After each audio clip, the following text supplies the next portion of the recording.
for today's video mga mare, didiskarte nga muna ako para pagkakitaan nga. So ayan nga mga mare, gagawa nga ako dyan ng mahablangka. Dahil nga mga mare, wala nga akong pasok ngayon, kaya na nga lang ang naisipan ko. Sayang kasi mga mare ang araw na wala kang kinikita, at lalo na mga mare, sanay na nga ako na lagi nga akong pumapasok ng trabaho. Nabalitaan ko rin kasi mga mare na maraming tao nga ang dadalo nga doon sa court, kaya naisipan ko mga mare na doon ko nga dalhin itong paninda kong mahablangka. Sa panahon kasi ngayon mga mare, hindi pwede ang isa nga lang ang iyong inaasahan, kailangan may diskarte ka nga ring iba. Kaya ito nga ang naisip ko mga mare, habang nag-aantay pa nga kung kailan nga ako ulit makakapasok, ay magluluto-luto nga lang muna ako ng merienda at ititinda ko nga dito sa amin lang. At pwede na nga rin to mga mare, kesa naman wala nga akong pagkakitaan at hindi naman ako pwede laging umasa lang sa tindahan namin. Ang kagandahan lang mga mare ay makakalibre pa nga ang aking mga anak sa merienda. Sanay na kasi ako mga mare na lagi nga akong may pasok, kaya mga mare nalulungkot talaga ako dahil nga wala akong pasok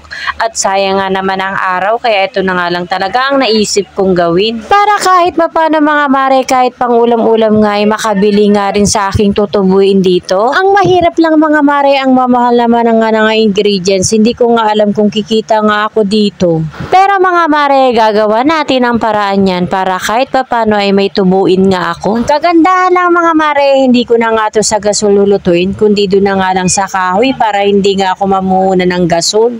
Pinaghalo-halo ko na nga yung mga ingredients yan mga mare para pagsalang na nga lang doon sa kahoy. Tatansyahin ko lang kasi ang isasabo ko dyan mga mare para kahit paano hindi nga sobrang lapot, at ang hirap talaga naman haluin pag sobrang lapot. Mga mare, binuhat na nga yan ng aking asawa dyan at nilagay na nga dyan sa aming salangan sa labas. At ayan naman mga mare, dumating naman nga ang aking anak. Tamang-tama lang din mga mare, dahil magpapahatid nga ako sa aking anak dun sa nayon at dun nga ako magtitinda pagkaluto nga nito.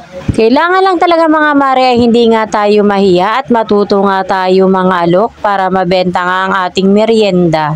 Basta sa malinis lang natin na paraan pagkakakitaan ng perang kikitain natin mga mare. Pinahinaan ko lang talaga ang apoy mga mare at hindi ko nga pinalakasan, at mahirap kasi mga mare na mabigla nga ang luto. Mas maganda ay dahan-dahan nga lang. At pagluto na kasi yan mga mare, unti-unti na ngang lumalapot at kailangan talaga haluin mo talaga at hindi mo talaga pwedeng iwanan. O diba mga mare, mas nakakatipid talaga ako kung gatong lang at hindi ko na nga puhunan pa ang gas. Mga oras na yan mga mare, hindi pa nga dyan tapos ang aking asawa sa paglalaba at naglalaba pa nga siya dyan. At ayan naman nga mga mare ang aking nanay, at hindi niya nga talaga napansin mga mare na dun ko nga nilagay sa likod niya ang cellphone ko. Kaya yan mga mare, likod tuloy ng nanay ko ang nakikita. At napansin din naman ni nanay, kaya yan mga mare, naiwas na nga rin. At so ayan na nga mga mare, luto na nga ang aking maha dyan.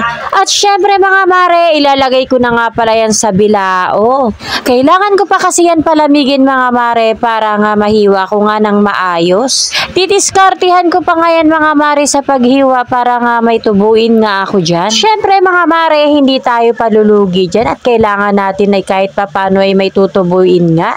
At pero kahit ganun mga mare, kailangan abot kayang halaga pa rin ng mamimili. Pag minahalan ko kasi mga mare, ay mag-alangan nga bumili ang mga tao. Syempre mga mare, hindi naman mayayaman ang tao dito sa amin. Habang inaantay ko nga lumabig dyan mga mare, ay nilagyan ko na nga rin ng ibabaw ng keso at para kahit papano ay maging creamy nga siya. Hay, sa buhay talaga mga mare, kailangan mo talagang paghirapan bago ka nga kumita ng pera. Wala talagang pera na kikitain mo lang sa madaling paraan. Kailangan lang talaga mga mare, matuto nga tayo magtiis at magtiyaga. Ganun lang naman talaga ang buhay natin. So hanggang dito na lang mga mare. Sa susunod na lang ulit. Thank you for watching. Bye!